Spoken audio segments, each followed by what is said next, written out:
Hello everyone, this is Andrew from Chess Diagnostic. Today we're going to look at deflection for part 17/day 17 of 28 Days to Better Chess Tactics. So deflection is basically when you use one of your pieces to deflect or otherwise distract an opponent's piece from an important square or file, depending on the position. And it's normally used in combination to expose the king or to win material. Now, these tactical positions are complicated, so it's a combination of different moves, but normally it'll start with a deflection and it'll lead to a mating threat or winning material.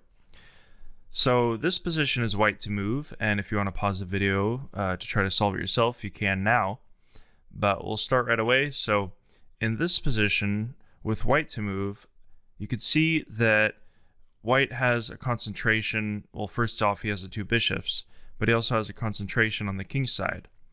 And his queen is sitting here, not really being used. So we want to look for all the candidates that are the most forcing first. Now, the queen coming to g5 threatens mate. And at first glance, it looks like this square is covered by the black queen. But you should also notice that black has a weak back rank. Now, when we looked at the back rank combinations, the basic positions, I said that these three pawns are basically the death of the king because they hem him in. So when you see this type of formation, it should automatically trigger a back rank type combination. So if we can move our queen here and the queen takes, I'll play it out here, then you see that we've deflected the black queen from protecting his back rank and this rook. So actually, he couldn't take because it would be mate. So we should also look, there's rook check, rook takes, and knight takes and knight check on h6. And of course, there's a knight check here, but that doesn't really do anything. Black would just take. So we'll look at rook check. Let's see what happens here. There's really nothing. We can play queen to g5 after, but black could just simply protect it this way. And there's really nothing from this point. So rook takes doesn't necessarily work. Of course, we can bring the rook over, but that's not the strongest. It's not the most forcing. Black could just simply play here, but so if we play this line out, we could try to play here, but it looks like black could just simply protect the g7 square. For example, then he could protect it by bringing his queen all the way back. So at the end of this line, it's not the most forcing, and black has defensive resources. So you should always put as much scrutiny in your opponent's idea as your own. This is a weakness of mine personally, and it's one that every player has, is that they'll see their own ideas, but they'll forget that their opponent has just as many resources. Of course, it's a turn-based game, chess is, so you need to devote as much time, energy, and resources into what your opponent can do as yourself. All right, so after queen to g5, we know that the queen can't take, but we're threatening queen to g7, and actually he doesn't really have any way to defend it. So if the queen can't take our queen, the only move he has is the pawn up, otherwise he'll get mated. So we'll need to analyze that line. So we have multiple options here. We can check, we can bring the queen in. Now, we would like to play here, because then that forces mate otherwise, but the knight could take. So the knight's covering that square. So we still have rook check and knight check. So we'll look at those, and then queen check, or queen to h6. So with rook check, it doesn't really lead to anything. if we play queen to h6, the pawn could take, and then he can defend. And he's also threatening a check here. That would actually force the bishop back. So we can't do that. Knight check. He can play king to g7. We could just check again, but then we end up with the same position. So this doesn't really lead to anything. And then queen to h6. So of course, now we're definitely threatening mate. He can't bring his queen up yet because we still have rook check, which would be mate here still. And the only move is pawn takes. Now we have a check. And if he takes here, then we actually get this pattern, which was covered in one of my basic checkmates.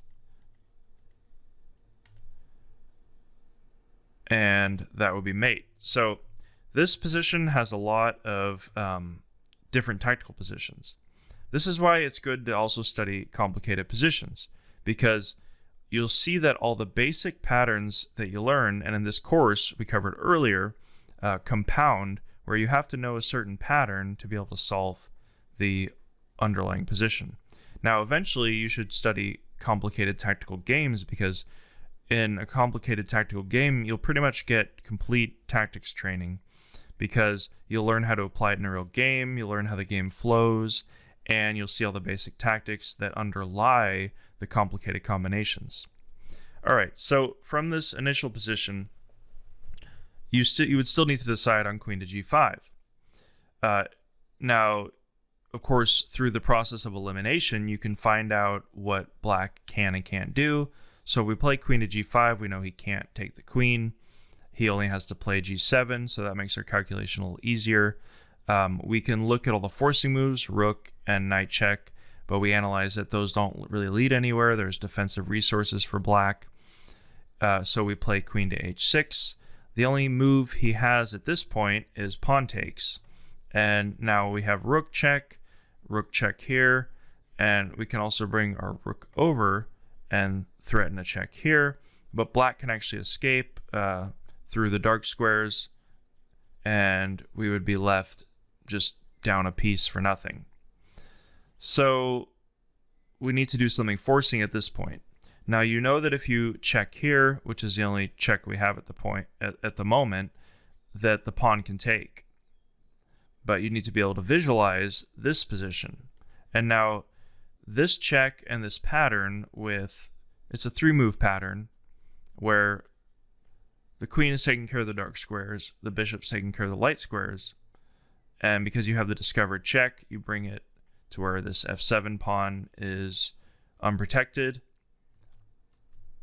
and then we get a checkmate on the 7th rank. So multiple patterns in here. The last one that you should know by heart, which you will learn. So you can see that deflection is just the beginning of this tactic, but it was the heart of the combination. All right, I'm going to give you 2 other positions that you can solve to practice this advanced tactic. All right, see you there. In position 1 here, it is white to move, and you can pause the video now. All right, so this position is white as Alekhine, and I think it was a world championship match against, I don't know how to say it necessarily, but it's Ehe or Ew. I think it's some kind of Danish name. But anyway, so with white to move, you can see first off, you'll know from your understanding of activity, if you study my strategy course, that black is doing really bad. He has his rooks just sitting completely inactive, the knight is completely inactive, and the king is sitting in the center. So pretty much white is playing with a rook, a bishop, a knight, and a queen, 4 pieces, with one of them being a heavy piece versus the queen and the bishop. So because of this, there's just really no contest. And Alekhine was a master of activity. He knew how to gain activity, increase it, and then use it to set up very complicated tactics. So if we look for our candidates in step 2, we can see, well, first off, you'll notice from step 1 that black is threatening the queen, and he's also hitting the rook. So we have to do something about that, but we can make multiple forcing moves. We have bishop check here, rook check here. We can always move the queen if we have to, but pretty much our only candidates are bishop check and rook check because they're the most forcing. So we'll look at rook check first. If the rook checks, then the king has to step out of the way, either here or here. And we'd love to take this rook, but keep in mind that the bishop's still threatening the queen. So if we play check first, we still have to figure out what to do with our queen. And from this position, we'd actually lose a rook, it looks like. We could still check, and that might still work, but we want to do something a little more forcing. We don't want to give black any options, not just to cut off his resources, but also because it makes us easier to figure out what our opponent can do. So we can calculate easier, and just practically, it's what you want to do. So we'll look at bishop check. Now, this would work as a perfect deflection because even though there's 2 captures, the queen and the bishop, both of them have negatives. So let's see what happens if the queen takes. Well, if the queen takes, then we can actually check and we can force mate, because if the knight moves here, then we just have queen to d6 mate. If the queen moves, then we have a mate in 2. So you can see that that doesn't work with the queen taking. It deflects the queen from the dark squares where he's actually really needed. What about if the bishop takes? Well, if the bishop takes, then not only does it prevent white from threatening our queen, we can now check, and then we just win the rook. Of course, he can take, but we're threatening mate. So what I mean is the bishop could take here, but now we'd actually get checkmate.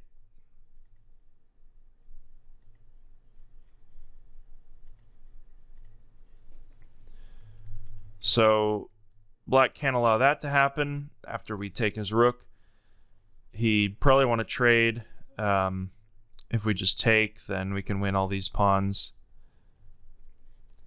We'll just bring the knight in, and these 2 pieces are completely inactive. We can also just pile up. So at that point, black would be totally lost. So you can see from the initial position, these kinds of complicated tactics actually become a lot simpler when, first off, if you have a good understanding of activity, strategy, and you combine that with tactics, which is looking for forcing moves, checks, captures, and threats, you can cut down on all the candidates, use your understanding, and just figure out what exactly you should do. Alright, so we're going to move on to position 2. In position 2, it's white to move, and you can pause the video now. Alright, so if we start from this initial position, it's the same type of situation as the previous position, where black is passive. You can see that his queen is sitting on the last rank on the side of the board, and he pretty much only has this diagonal. In addition to the rooks and the knight being undeveloped, we can definitely have a winning attack here. So for our candidates, well, first off, we know that black's not really threatening anything. For our candidates of white, we would love to attack on the dark squares and try to get some kind of mate, but for now, the queen is protecting those dark squares. But we want to try to undermine the position and deflect particularly this bishop away from the back rank, because there's also a back rank weakness. We could bring the rook in, we could threaten the pawn, but that's really not the most forcing. The queen is quite active, we don't really have anything. The dark square bishop doesn't have any threats. The only threat we have, or forcing move is bishop takes and bishop to f5. So first off, we'll look at bishop takes g6. If bishop takes g6, then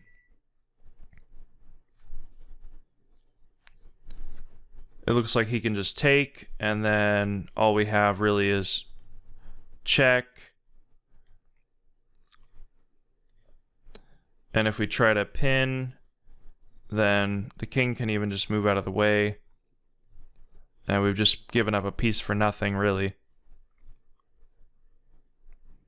So the evaluation at the end of that line, bishop takes g6, is that black has defensive resources, and it doesn't really lead to anything concrete. So we'll look at bishop to f5. So if bishop to f5, it's threatening the bishop, although it's protected by the knight, but we're also undermining the rook here. So what happens if the rook takes? Well, our rook could take,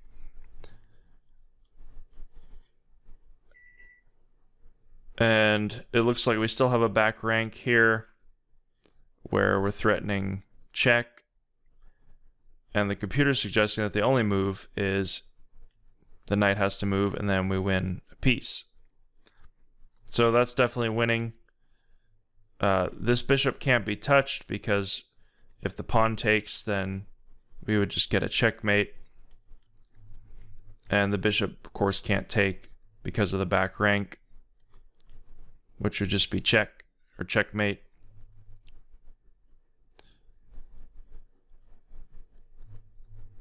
So bishop f5 works in that case. The only defensive resource he has is queen to c3, which practically we could stop our evaluation here, because you can see that if the queen, or if the opponent has to find a very difficult move to find that maybe you wouldn't even find, that his task is a lot harder. And even though it's unclear early in this line, so I'm saying from this initial position, you could simply play bishop to f5 if you've evaluated that the only move is queen to c3. Because if he's having to get his queen out as soon as possible, and there's no other defensive resource, if he can't take this bishop by his own bishop or by the pawn, then we want to make it as complicated as possible. And so this is another tip, is that practically, if you're not sure exactly what to play, you can always complicate the situation, and in the ensuing complications, if you have higher activity to begin with, then normally you'll come out the victor. So from this position, if we got this real position, we should still evaluate what we should play. Of course, bishop takes bishop just relieves the tension because the knight would take, and then he's all protected. But we want to maintain the tension. As I said, you want to make it complicated to make it harder for your opponent. So there's a check. If we trade, then we just trade a defender, and the bishop's forced to take. But now we need to evaluate that the queen is threatening our rook. So, of course, we'll just threaten the queen. And now the only other move is queen to e5, because he wants to protect his bishop and stay on this diagonal, because we would love to play queen to f6 and get a g7 mate. He's threatening our bishop, but we want to figure out how we can further deflect the queen. So we basically have two options. Well, three here, actually, because the rook can take. So the rook can take, we can leave our bishop here and play queen to d8 and try to increase the pressure, or we can just simply move our bishop. So at this point, we still want to look at all these candidates. Because our bishop's threatened, and not that move. Our bishop's threatened, but we still want to figure out how to capitalize on black's inactive, weak pieces as well as back rank. So even this far into the position, we can see that, of course, we could play rook takes the pawn, and then we're threatening rook to e7, which would win the queen.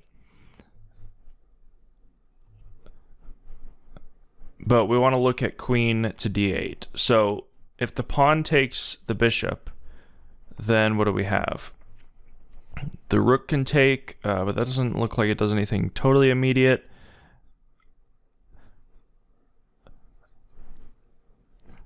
Because he could check. It looks like he might have a perpetual.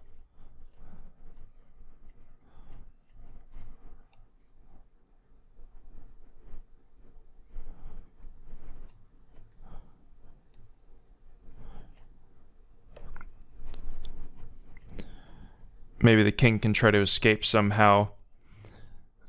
But let's look further here. So pawn takes bishop. We want to figure out the essence of this position, of how we can get. Well, it looks like we would love to play rook to e1, and that would actually be back rank mate.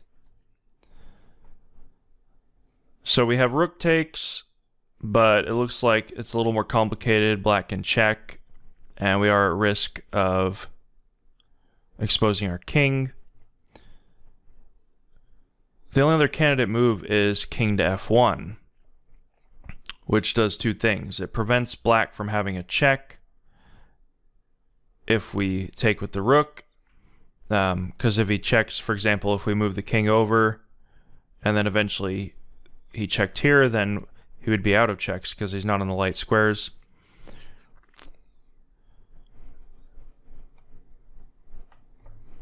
And it looks like at this point black is almost in a zugzwang where he doesn't really have any other moves. He can't really move his queen, because if he moves his queen off the dark squares, then we're also threatening queen to g5, and then g7 mate. The bishop's pinned, and we're also threatening rook takes as well now as rook to e1. So it looks like this move is actually quite a brilliant move, because black is forced to bring his knight in, and now we just win the rook. So at this point, we can evaluate that we're up in exchange, and we're also still threatening rook to e1. So from the beginning of this position, we can see that there's many different moves at certain points, but you can evaluate it and calculate it as you go. And that's what happens in a lot of combinations.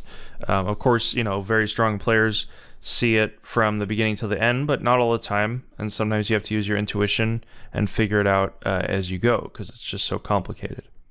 But we can see from the beginning here, we were able to narrow down possibilities, and all these moves were from the strongest defense as black, which you should always calculate for the strongest defense. But if their defensive moves are very hard, there's a quite a big chance that black will make some mistake somewhere, making your tactical tasks even easier to calculate. So at this point, we can see that rook threatened queen to e5, and then we played queen to d8 after we calculated that bishop, the knight takes the bishop, and then we can play king to f1. Alright, so this last example position was very complicated. It's one of Mikhail Tal's very strong and famous games. If you have any questions, let me know. These positions were kind of crazy, and they might have gone over your head. When I first started out with them, they certainly went over mine. But they're concrete, and I would recommend that after you're done with all these positions, look at it from the beginning and calculate in your head all the lines that you already know. This is a really good way, after you have solved a tactic, to practice your visualization. And also, when you have solved the position, even if you got it right, but especially if you got it wrong, you need to analyze, and this is how you improve. You need to analyze where you went wrong in your thought process. So for example, if you were calculating this position and you thought that bishop takes g6 was correct, then you need to analyze where exactly in your thought process you missed, which step that led you to a blunder or a mistake. So that's what I try to do by giving you an opportunity to solve it. But don't just do it randomly. There should be a point to it, and there should be very specific steps that you know what you did wrong. And doing that will greatly improve your analysis and your general understanding as well. All right, thanks for watching day 17. I'll see you in day 18. Have a good day.